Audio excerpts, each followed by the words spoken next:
Girls, this is Jernigan here, boys and girls. Some of you may know the news. Russian missile kills 2 people in Poland. This is Putin's doing. It's probably done deliberately. This is Fox News Channel, America. It wasn't done on accidental, I don't think. But some people may think differently. Let's see what's going to be said and talked about.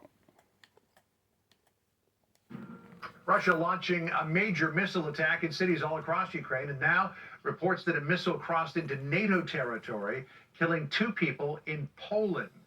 Our senior foreign affairs correspondent Greg Palkot is live in Kiev. And what do we know about this report from Poland, and what are the potential implications? John, this is the huge, significant event that we're just tracking in just the last couple of minutes. According to a senior U.S. official and according to reports on the ground, a Russian missile fired from somewhere off of Ukraine went into Ukraine airspace, but then veered into eastern Poland and actually hit a target, not a target, but a site in eastern Poland, killing 2 people. This is the first time something like this has happened. This triggers all sorts of questions about what the reaction could be from NATO.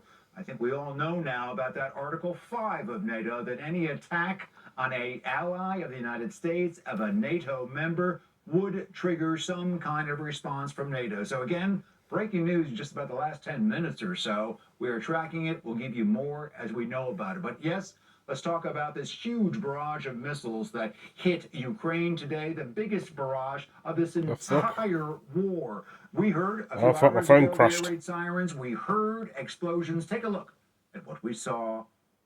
Happened is a Russian missile was flying over this residential area. It was shot by Ukrainian air defenses. Some fragments hit that building, caused a hole, caused a lot of damage, and then pieces of that missile fell down into the street. You can see it right here being taken away by officials. Incredible stuff. The fire raged in the building for a long time. 1 person was killed, 1 person injured. We were at the scene. We can't believe the casualty toll wasn't higher. All told, according to officials here, over 90 missiles were fired by Russia today in the direction of Ukraine from all sides. Ukraine says it shot down around 70, but the rest got through. Once again, those hitting power stations and other parts of the electric grid here, and that's knocked out power all over. Millions tonight here in Kyiv and across the country are without electricity. The president's office here said it was Russia's response to Zelensky's video message to the G20 summit today, demanding that Russia withdraw all of its troops from Ukraine and all of its borders be restored. Others think it might have just been payback for that spectacular retaking by Ukraine of the Russian-held city of Kherson. But again, back to the breaking news that we're following here, John and Sandra, potentially immensely significant.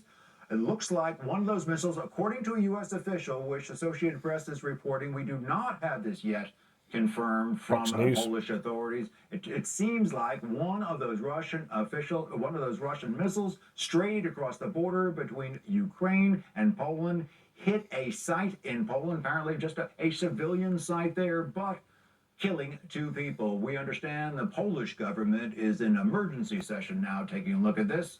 We'll be watching it as the day develops. Back to you guys.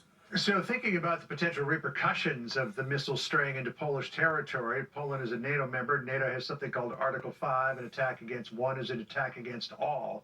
Is this something that could potentially rise to Article 5 level, or do you think this is something that will be contained just within the Polish government? There'll be a strong response toward Russia, not much else.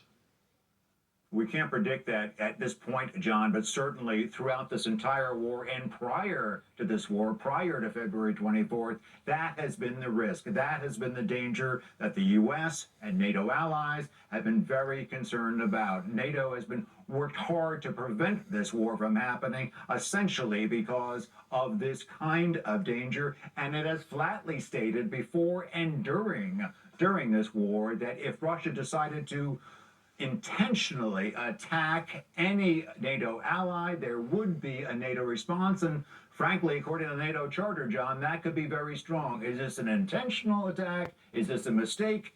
We will see again in the next hours. We're waiting for a response from NATO as well, how the alliance handles this. Back to you. All right, our Greg Palkot watching it all from Kiev. Greg, thank you. Well, there we go, guys and girls, ladies and gentlemen. What do you reckon is going to happen? Will it go ahead or will it not? Anyway, thank you for joining me, and I'll see you in the next video. Take it easy. Peace.